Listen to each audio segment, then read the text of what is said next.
Hello guys, आज हम chapter electricity part 3 के बारे में डिस्कस करेंगे। पार्ट 3 में हम करेंगे सबसे पहले Ohm's law. What is Ohm's law? According to the Ohm's law, V directly proportional to R, यानी कि हम इसको लैंग्वेज में कैसे लिख सकते हैं? Potential difference flowing through a circuit is directly proportional to R। Directly proportional sign से हमें क्या पता चलता है? जो LHS की क्वांटिटी है वो RHS की इंक्रीज होने पर इंक्रीज होगी।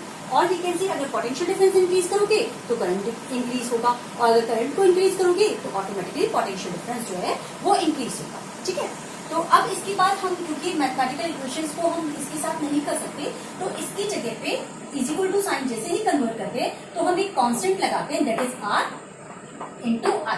ठीक है, this is the Ohm's law. R constant है जिसकी value never be change, constant की वैल्यू आपको पता नहीं। और we can write in this way V is equal to I into R।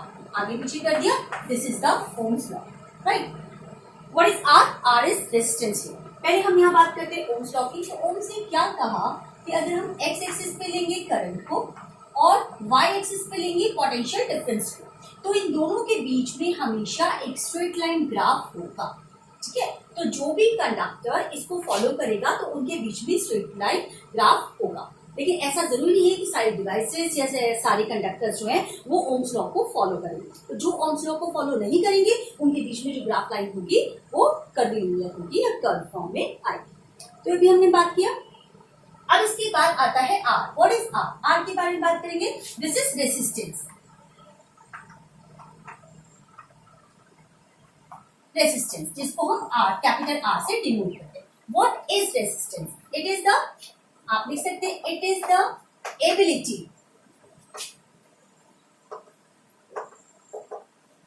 To stop और रेसिस्ट करंट। बहुत सिंपल है।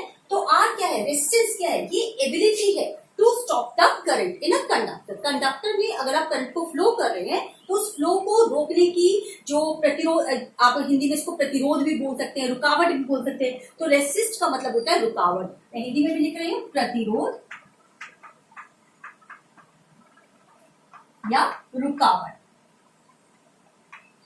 ओके, तो रेसिस्टेंस क्या है? वो प्रतिरोध है, वो रुकावट है, एबिलिटी है किसी भी मटेरियल की to stop the current through it. ठीक, कि वो अपने अंदर करंट को फॉलो ना करने दे। तो इसके बिहाफ पे क्या होगा कि जिस सब्सटेंस की, जिस मटेरियल का रेसिस्टेंस बहुत ज्यादा होगा तो वो इंसुलेटर होंगे। For example would, rubber, plastic, क्योंकि वो अपने अंदर करंट को फ्लो नहीं करने देते। और जिसका जो रेसिस्टेंस है वो कम होगा तो वो अपने अंदर करंट को फ्लो करने देंगे, जैसे कॉपर वायर, राइट। तो मेटल्स जो हैं दे आर द कंडक्टर। क्यों? क्योंकि उनकी रेसिस्टिविटी जो है या रेसिस्टेंस जो है वो उनका कम होता है। ठीक है, तो रेसिस्टेंस को हम R से डिनोट करते हैं और इसकी जो SI यूनिट है,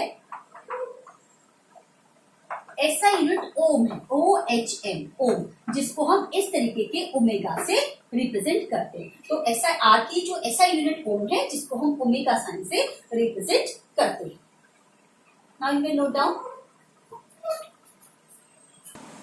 अब देखेंगे factors on which the resistance of a conductor depend. वो कौन कौन से फैक्टर है जिनके ऊपर रेजिस्टेंस बढ़ता या घटता है? First of all length. Okay, R directly proportional to L, यानी अगर लेंथ बढ़ाएंगे कंडक्टर की तो रेजिस्टेंस बढ़ेगा। यानी कि रेजिस्टेंस क्या है? Ability to stop current. तो अगर किसी भी कंडक्टर की 1 मीटर लेंथ है, उसको आप 2 मीटर वायर कर देते हैं तो उसके अंदर करंट फ्लो की जो पावर है वो कम हो जाएगी, यानी करंट कम फ्लो करेगा। ठीक है, नंबर 2 है एरिया। जो रेजिस्टेंस है इनवर्सली प्रोपोर्शन है 1/एरिया, यानी कि अगर आप एरिया बढ़ाएंगे तो रेजिस्टेंस कम हो जाएगा। ठीक है, तो अगर हम इन दोनों को कंबाइन करते हैं, इन दो इक्वेशन को कंबाइन करते हैं, then what we will gate?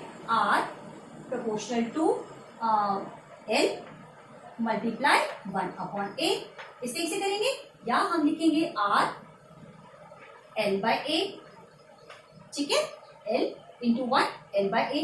और अगर, क्योंकि हमने पहले ही बताया है कि इस साइन के साथ हम मैथमेटिकल इक्वेशंस को नहीं कर सकते, कैलकुलेशन को नहीं कर सकते, तो इसको हटाकर हम फर्दर एक कांस्टेंट लगाएंगे। तो R is equal to that constant is known as rho. ये पी लाइक होता है, बस ये इसके साथ ज्वाइन मिलेगा. L upon A. This rho is known as resistivity. Rho जो है वो क्या होता है? रेसिस्टिविटी.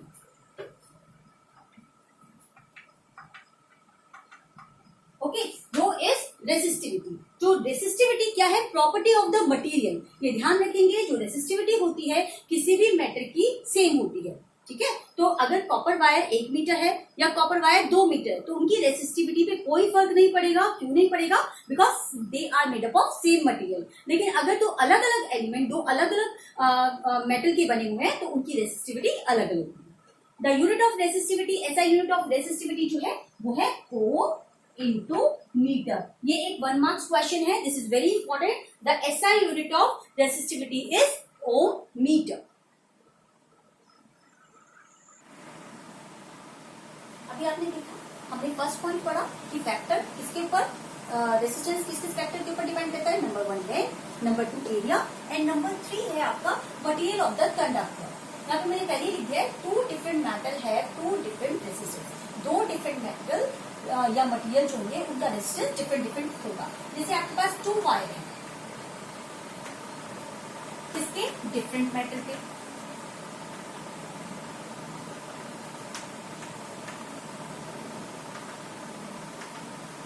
ठीक है, 2 वायर आपने लिए डिफरेंट मटेरियल के. ठीक है, तो उनका सेम लेंथ है, सेम लेंथ है, right.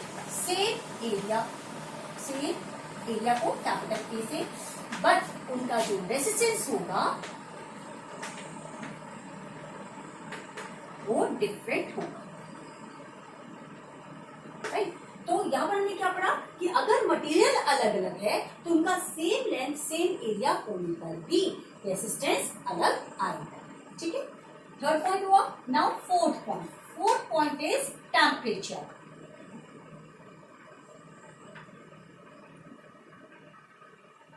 Okay, increase in temperature.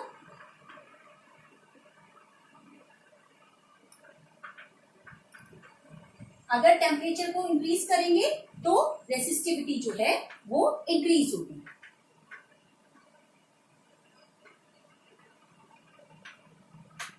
Resistance जो है वो इंक्रीज होगा. ठीक है, तो अगर टेम्परेचर को आप इंक्रीज करेंगे तो रेसिस्टेंस भी इसमें इंक्रीज हो जाएगा. बट अगर हम एलॉय की बात करते हैं, लाइक नाइक्रोम, नाइक्रोम जो है वो एलॉय है. ठीक है, तो नाइक्रोम पर टेम्परेचर का कुछ खास इफेक्ट नहीं पड़ेगा. ये सारा का सारा किसके ऊपर इफेक्ट पड़ेगा?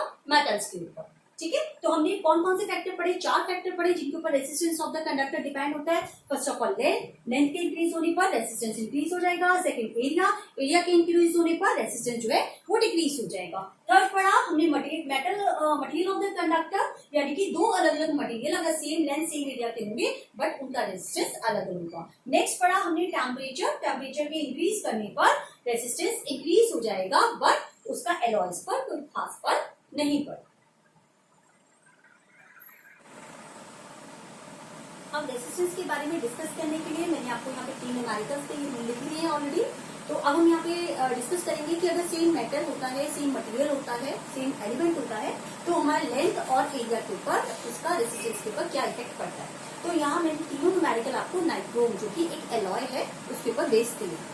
ये देखिए, यहाँ पे हम न्यूमेरिकल कैसे करना है और इसका तरीका मैंने पार्ट 1 में डिस्कस किया था. Find the resistance of the nichrome. क्या फाइंड आउट करना है? रेसिस्टेंस फाइंड आउट करना है. तो R is equal to question mark. ठीक है, nichrome wire of the length L दिया है, L is equal to 1 meter, right. And area of cross section A is equal to 2mm square. तो part 1 में हमने बताया था mm यानी मिलीमीटर है तो उसको मीटर में कन्वर्ट करने के लिए 10⁻³ से मल्टीप्लाई करते हैं. लेकिन यहाँ एरिया है mm स्क्वायर, तो यानी इसका मतलब हुआ 2 इंटू mm मल्टीप्लाई mm. ये मतलब हुआ, तो हम इसको लिखेंगे 2 इंटू 10⁻³ मल्टीप्लाई 10⁻⁻3. तो ये जाएगा 2 मल्टीप्लाई 10⁻⁻6 मीटर स्क्वायर. ठीक है, और नाइक्रोम की resistivity rho is equal to, उसको रो से डिनोट करते हैं 100 into 10⁻⁻6 ohm meter given, right. तो मैंने न्यूमेरिकल में से क्या क्या वैल्यूज थी वो हमें यहाँ पे निकाल दी। अब हम इसके फॉर्मूला में पुट करेंगे। तो मेरे पास फॉर्मूला है R is equal to rho L by A। ओके, तो रो की वैल्यू यहाँ है आपके पास 100 इंटू 10⁻⁻6 मल्टीप्लाई एल की वैल्यू है 1 मीटर, 1 अपॉन जो एरिया आया है वो आपका ये निकल के आया है 2 मल्टीप्लाई 10⁻⁻6। फिर कैंसिल हो गया 10⁻⁻6 से 10⁻⁻6, आपके पास आंसर आया 100/2। तो इसको कट किया, आपके पास 50। तो आर की जो वैल्यू आई है, आर इज इक्वल टू ये वैल्यू आई है 50 ओम, ये इसकी एसआई है। तो इस तरीके से हमने रेजिस्टेंस यहाँ पे निकाल लिया। अब इस वाले न्यूमेरिकल पे आते हैं। फाइंड द रेजिस्टेंस, क्या फाइंड आउट करना है? आर फाइंड आउट करना है, ठीक है। Nichrome of wire of length 2 meter, यानी एल जो है जस्ट डबल हो गया। यहाँ पे 1 मीटर था, यहाँ पे 2 मीटर हो गया। और area of cross section same रहा, एरिया जो है वो था 2mm², वही सेम 2mm²। तो आप डायरेक्टली इसको लिख सकते हैं 2 इंटू 10⁻⁻6, क्योंकि ये मैंने आपको ऑलरेडी करके दिखा दिया है, ठीक है। तो ये इसको ऐसे लिखा जा सकता है। और रेसिस्टिविटी गिवन है आपको, ठीक है। तो ये मैं यहाँ नहीं लिखी, यहाँ पे I am going to put formula directly. R is equal to resistivity L by A। ये प्रॉपर P नहीं होता, ज्वाइनिंग नहीं होती यहाँ पे ना, P जैसा दिखता है रिफ्लेक्ट, इसको हम रो बोलते हैं, RHO रेसिस्टिविटी को। तो रो की वैल्यू वही रहेगी 100 इंटू 10⁻⁻6, ये गिवन होगी क्योंकि कांस्टेंट वैल्यू है, ठीक है। इंटू L कितना है 2 मीटर, ये 2 आ गया। और area of cross section 2 multiply 10⁻⁻6। अब देखिए ये कैंसिल हो गया, 10⁻⁻6, 2 1 जा 2, ये कैंसिल हो गया। अब आपके पास वैल्यू आ गई 100 ओम। यहाँ पे मैं आपको कंपैरिजन दिखाऊंगी कि क्या इफेक्ट पड़ता है, ठीक है। तो ये हमने आर की वैल्यू फाइंड आउट की। यहाँ पर आ जाइए, फाइंड द रेसिस्टेंस। यहाँ पर भी रेसिस्टेंस फाइंड आउट करने के लिए कहा गया है, ठीक है। Nichrome wire of length same 1 metre given है। Area of cross section A is equal to हो गया 4mm²। देखिए कंपैरिजन, लेंथ यहाँ 1 थी, यहाँ पे 2 कर दी, एरिया सेम रखा। लेकिन यहाँ पर एरिया 2 था और लेंथ 1, तो यहाँ एरिया जस्ट डबल कर दिया। तो यहाँ पे हम 4mm², तो यहाँ पर ये डायरेक्टली हो जाएगा 4 इंटू 10⁻⁻6, राइट। अब हमें यहाँ पे रेसिस्टिविटी तो वही सेम है, फॉर्मूला अप्लाई करेंगे। R is equal to rho L upon A। क्या वैल्यू है रो की?